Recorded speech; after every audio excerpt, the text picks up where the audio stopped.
Hello everyone, welcome back to another video. You know, the world has over 7 billion people living in it. And it's a huge globe, or at least not as big as many other parts of the universe, but it's still pretty sizable compared to what the average human is. So, one thing that keeps people apart from being like a one massive community is the fact that we live in different parts of the world. But it's like it keeps communication because of that obvious reason. It's like a long time ago you had to go from one place to another to be able to deliver your news or deliver trade or something like that. In modern times, we have the internet, which makes it much faster for people of different parts of the world to be able to communicate. However, there is one thing that truly holds us back, and that, of course, is all of the languages that we speak. There are thousands of languages that are still being spoken today amongst our 7 billion world population. And if you have two people that speak very different languages, it's like they probably won't be able to do anything unless they have some help, I guess. But the one issue I'm getting at is in America there is a huge underwhelming amount of people. There's an underwhelming amount of people who actually try to learn languages. I mean, we all learn English because that's the most important language here in America. But after we learn it, we don't really try learning anything else, which is a huge difference compared to other cultures where a lot of people learn their own language, but there's a lot of people that try learning English, or maybe they try learning something else too. Which is like, in America we already learn English, but we don't try doing anything else. I mean, we have in school to like classes that teach us languages, but a lot of them just don't work for the common person. So, what's going on? Well, let's go back for me personally.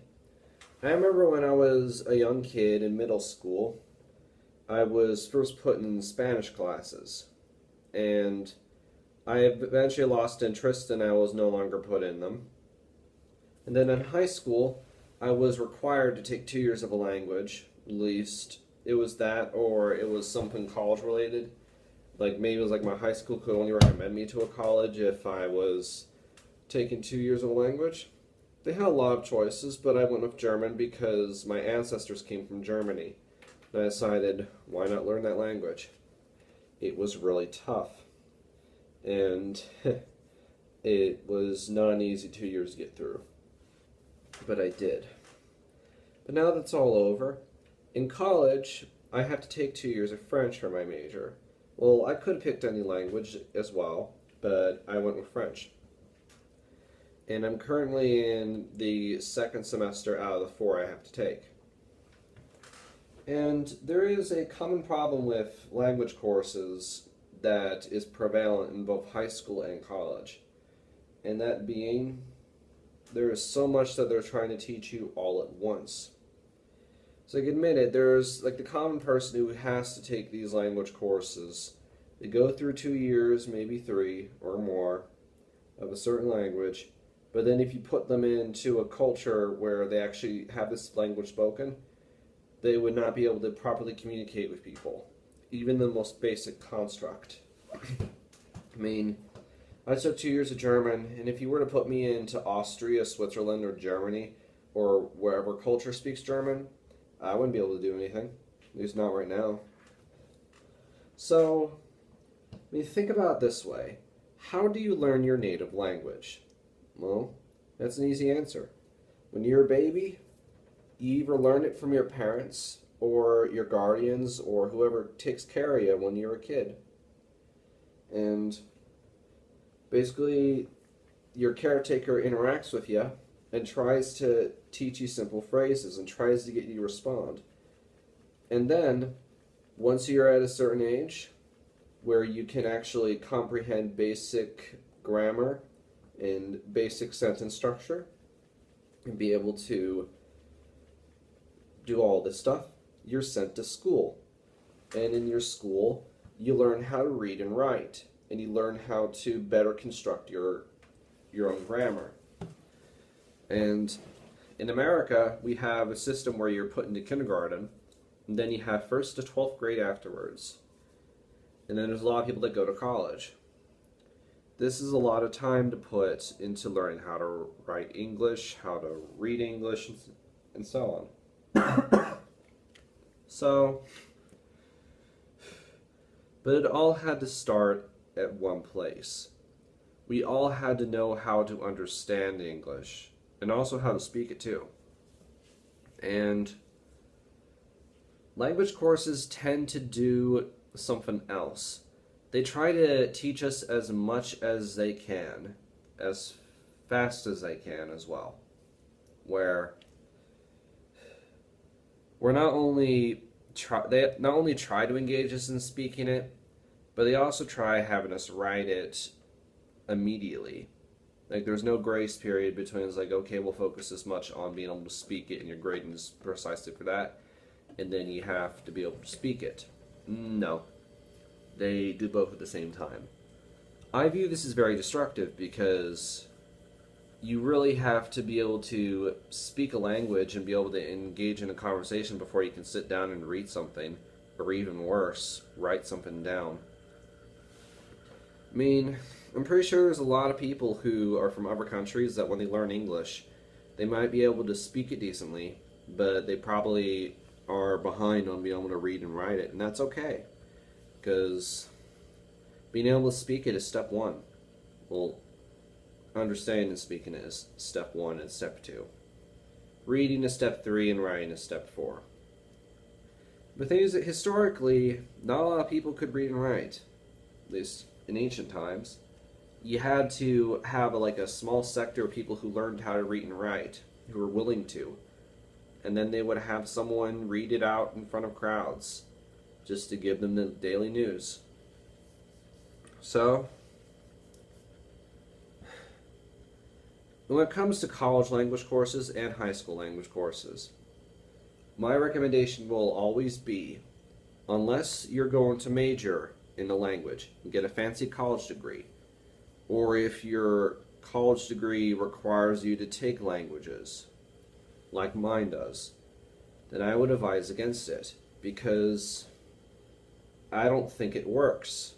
Not for me, at least. Maybe it works for some people. I'm positive that it does. But it doesn't work for me. So, when I was in high school, I remember my mom tried looking for language tapes because she knew that I was going to not do well, or at least have a lot of problems with taking the language, so she went to the library and she got me some language tapes. I didn't listen to them a lot, and I kind of gave up.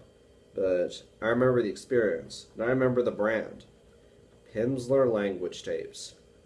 And now that I'm taking French in college, I decided to look into these language tapes.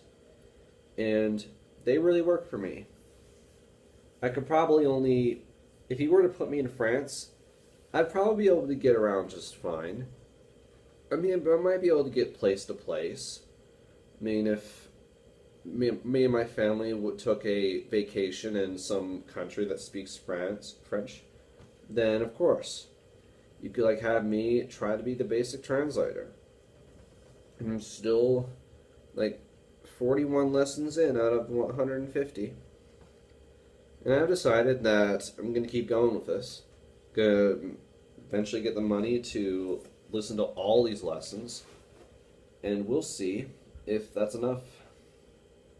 And most definitely, I am going to be doing a lot better with the oral examinations in the French class. I mean, if you look at my channel, you'll see that there is a sketch that I made for my previous French class, and after we wrote the script, I used a phonetic dictionary to try to help us better pronounce all this stuff, because that really is all that matters, making sure you pronounce something properly. So, what's the message of the day is that I highly encourage being able to learn multiple languages. I view it as a fantastic thing. I mean, I follow a lot of people online that are from different countries that originally spoke something else, that now know English, and speak in English to be able to communicate with a wider audience. So, and maybe other cultures have a different way of learning other languages that Americans are just out of touch with.